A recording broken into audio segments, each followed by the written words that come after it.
তারপর আমরা ডেকে দেবো অডিশনের জন্য। সেখান থেকে বিচারক মণ্ডলী দ্বারা নির্বাচিত হবেন এই মঞ্চের শিল্পীরা। Hello friends, welcome to my channel Rahul blogs. আজকে চলে এসেছি বাংলা সঙ্গীত মেলা 2025, যেটি অনুষ্ঠিত হচ্ছে কলকাতার নন্দন রবীন্দ্র সদনে। এর আগে তোমাদের দেখিয়েছিলাম কলকাতা ইন্টারন্যাশনাল ফিল্ম ফেস্টিভ্যাল, যেটি এইখানেই অনুষ্ঠিত হয় প্রতি বছর। কবিতা মেলাও হয়। কবিতা মেলায় এবছরে আমি আসতে পারিনি, এসেছি সঙ্গীত মেলাতে। এই মেলা শুরু হয়েছে 25শে ডিসেম্বর থেকে এবং চলবে 1 জানুয়ারি পর্যন্ত। হাওড়া থেকে শিয়ালদাহ থেকে তোমরা প্রচুর বাস পেয়ে যাবে এইখানে আসার জন্য। এখানে তোমাদের এক্সাইড, পিজি অথবা রবীন্দ্র সদন অথবা নন্দন বলে এই স্টপেজে তোমাদের নামতে হবে। এছাড়া রবীন্দ্র সদন মেট্রোতে নেবেও তোমরা এখানে চলে আসতে পারো। রবীন্দ্র সদন মেট্রোর একদম সামনেই রয়েছে এইটি। চারিদিকে খুব সুন্দর করে সাজানো হয়েছে। অনেক বিখ্যাত বিখ্যাত শিল্পীদের সঙ্গীতানুষ্ঠান রয়েছে এই মেলায়। প্রতিদিন অনেক বিশিষ্ট বিখ্যাত শিল্পীরা এই অনুষ্ঠানে আসছেন অংশগ্রহণ করতে, তাদের সঙ্গীত পরিবেশন করতে। আপনারাও আসুন এই মেলায়, আশা করি আপনাদের খুব ভালো লাগবে। প্রতিদিন থাকছে বিশিষ্ট বিখ্যাত শিল্পীর সঙ্গীত অনুষ্ঠান। এই সঙ্গীতানুষ্ঠানের অনুষ্ঠানসূচি, কবে কোন কোন শিল্পী আসছেন এইখানে সঙ্গীত পরিবেশন করতে, সেটা আমি ভিডিও শেষে দিয়ে দিয়েছি, আপনারা চাইলে দেখে নিতে পারেন। একদম নতুন শিল্পীদের জন্য এখানে রয়েছে অডিশনের সুযোগ। দুপুর 2টো থেকে 5টার মধ্যে অডিশন দিয়ে এইখানে আপনারা সঙ্গীত পরিবেশন করতে পারবেন। ছোট ছোট মেলার মতো এখানে কিছু দোকানপাটও বসেছে। নানা রকম হস্তশিল্প করা প্রচুর জিনিসপত্র পাওয়া যাচ্ছে। নানা রকম ব্যাগ, নানা রকমের শাড়ি, পোশাক, আর প্রচুর খাবারের দোকানও রয়েছে। এই সঙ্গীত মেলা অনুষ্ঠিত হচ্ছে রবীন্দ্র সদন, একতারা মুক্ত মঞ্চ, শিশির মঞ্চ, বাংলা একাডেমি সভাঘর, হেদুয়া পার্ক, রাজ্য সঙ্গীত একাডেমি মুক্ত মঞ্চ, মধুসূদন মুক্ত মঞ্চ, যোধপুর প্রগতি সংঘ লর্ডসের মোড়, দেশপ্রিয় পার্ক, রবীন্দ্র ওকাউড়া মঞ্চ।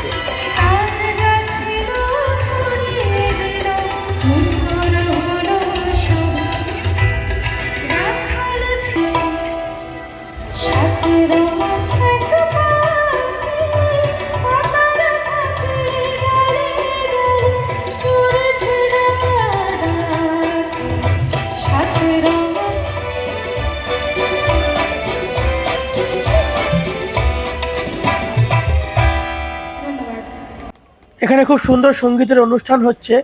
এইখানেও প্রচুর দোকানপাট বসেছে, ছোট ছোট নানা রকম জিনিসপত্র পাওয়া যাচ্ছে। নানা রকম অলংকার, নানা রকম পোশাক, শাড়ি, নানা রকমের গহনা, প্রচুর দোকানপাট বসেছে এখানে। আর এইখানে ভেতরে দর্শকদের বসার জন্য প্রচুর জায়গা রয়েছে। প্রচুর দর্শকরা আসছেন এইখানে বসে সঙ্গীতের অনুষ্ঠান দেখছে। এইখানে অনুষ্ঠান দেখতে হলে আপনাদের কোনো টিকিট কাটতে হবে না। এবছরও 25শে ডিসেম্বর 2025 থেকে 1 জানুয়ারি 2026 পর্যন্ত কলকাতার 11টি মঞ্চে বাংলা সঙ্গীত মেলা ও বিশ্ব বাংলা লোক সংস্কৃতি উৎসবের আয়োজন করা হয়েছে। এই মুহূর্তে মঞ্চে মৌসুমী বিশ্বাস, পরবর্তী নিবেদনের জন্য প্রস্তুত থাকবেন দেবস্মিতা রায়। রাম ছাড়া ওই রাঙা মাটি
আজকে এখানে বিখ্যাত সঙ্গীত শিল্পী নচিকেতা চক্রবর্তী এখানে এসেছেন।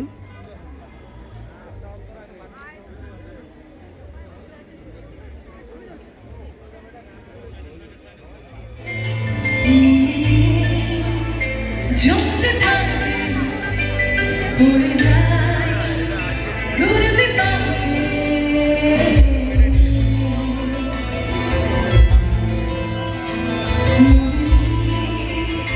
জমতে থাকে পড়ে যায় দূর বিপাকে জীবন আছে প্রহসনে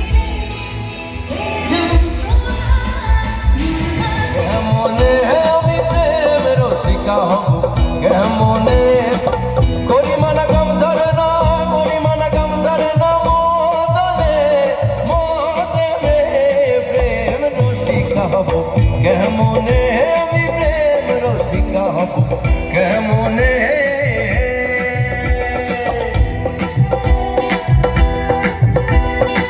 তাহলে তাহলে হাততালিগুলো থাকবে কিন্তু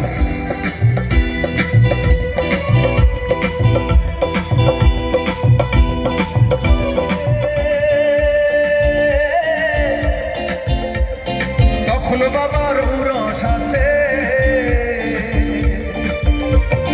বছর শেষে চৈত্র মাসে তখন বাবার উরস আসে হাজার হাজার পাগল এসে জমাইছে মেলা বাবা হাজার হাজার পাগল এসে জমে যায় মেলা বাবা তোমার দরবারে সব পাগলের খেলা বাবা তোমার দরবারে সব পাগলের খেলা আরে হাজার রকম পাগল লইয়া জমাইছো মেলা বাবা হাজার রকম পাগল লইয়া জমাইছো মেলা বাবা তোমার দরবারে সব পাগলের খেলা বাবা বাবা তোমার দরবারে সব পাগলের খেলা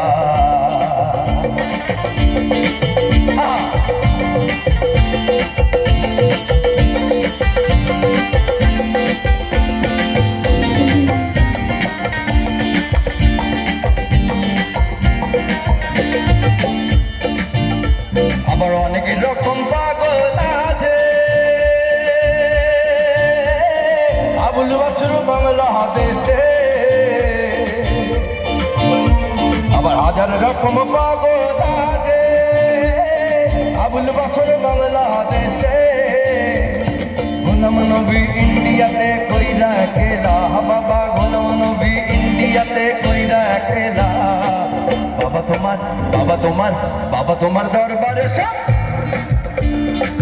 বাবা তোমার দরবারে সব আরে হাজার রকম পাগল লইয়া জমাইছো মেলা বাবা হাজার রকম পাগল লইয়া জমাইছো মেলা বাবা তোমার দরবারে সব পাগলে গেলা বাবা তোমার দরবারে সব পাগলে গেলা আরে হাজার রকম পাগল লইয়া জমাইছো মেলা বাবা হাজার রকম পাগল লইয়া জমাইছো মেলা বাবা তোমার দরবারে সব পাগলে গেলা বাবা তোমার দরবারে সব পাগলে গেলা বাবা বাবা তোমার দরবারে সব পাগলে গেলা ভোলা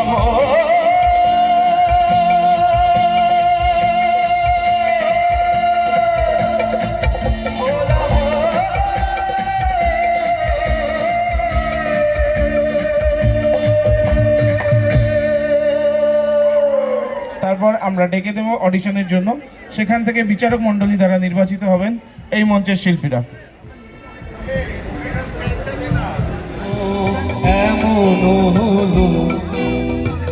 বলবো না গো আর কোনদিন ভালোবাসো তুমি মোরে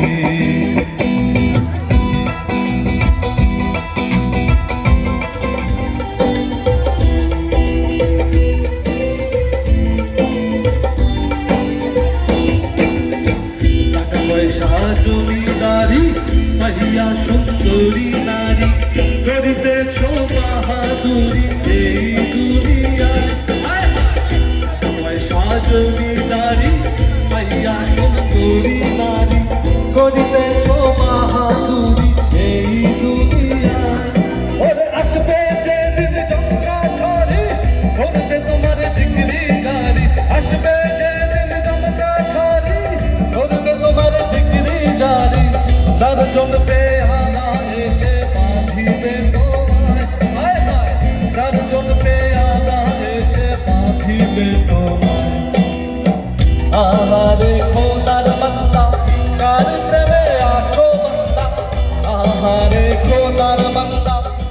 এইখানে গগনেন্দ্র শিল্প প্রদর্শনশালায় একটি প্রদর্শনী করা হয়েছে শতবর্ষ শ্রদ্ধাঞ্জলি নচিকেতা ঘোষ, সলিল চৌধুরী, গৌরীপ্রসন্ন মজুমদারের একটি শ্রদ্ধাঞ্জলি করা হয়েছে এইখানে।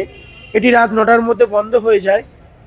এখানে খুব সুন্দর করে চারিদিকে সাজানো হয়েছে, খুব সুন্দর লাগছে, অনেকে ছবি তুলছেন এইখানে একটি অডিশনের ব্যবস্থা করা হয়েছে। প্রতিদিন দুপুর 2টো থেকে বিকেল 5টা পর্যন্ত এইখানে অডিশন নেওয়া হচ্ছে। এই অডিশনে অংশগ্রহণ করলে সেখান থেকে বিচারক মণ্ডলী দ্বারা নির্বাচিত হলে ওই দিনকে বিকেল 5টা থেকে রাত্রি 9টার মধ্যে সঙ্গীত পরিবেশনার সুযোগ পাবেন নতুন শিল্পীরা। এখানে ব্যবস্থা করা হয়েছে, আপনারা চাইলে আসতে পারেন। এইখানে প্রতিদিন দুপুর 2টো থেকে 5টার মধ্যে এইখানে এসে নাম লেখাতে হবে। প্রতিদিন অনুষ্ঠানের যে অনুষ্ঠান সূচি রয়েছে সেটি এইখানে রয়েছে। কোন কোন শিল্পীরা প্রতিদিন আসছেন সেই সব শিল্পীদের নাম এখানে দেওয়া রয়েছে। প্রতিদিন প্রচুর বিখ্যাত বিশিষ্ট শিল্পীরা এইখানে সঙ্গীত অনুষ্ঠান করতে আসছেন, আপনারা নামটা দেখে নিতে পারেন এইখান থেকে। ভিডিওটা এখানেই শেষ করছি। আপনারা যারা যারা আসতে ইচ্ছুক তারা এইখানে আসতে পারেন প্রতিদিন সঙ্গীতের অনুষ্ঠানে অংশগ্রহণ করতে এবং দর্শন করতে। আশা করি আপনাদের খুব ভালো লাগবে। আর ভিডিওটা এখানেই শেষ করছি। ভিডিওটা ভালো লাগলে অবশ্যই চ্যানেলটা লাইক, কমেন্ট, শেয়ার আর সাবস্ক্রাইব করে দেবেন। আরও নতুন ভিডিও আপনাদের সামনে তুলে ধরবো। খুব শীঘ্রই দেখা হচ্ছে পরবর্তী পর্বে নতুন ভিডিওতে। সবাই সঙ্গে থাকবেন, ভালো থাকবেন, ধন্যবাদ।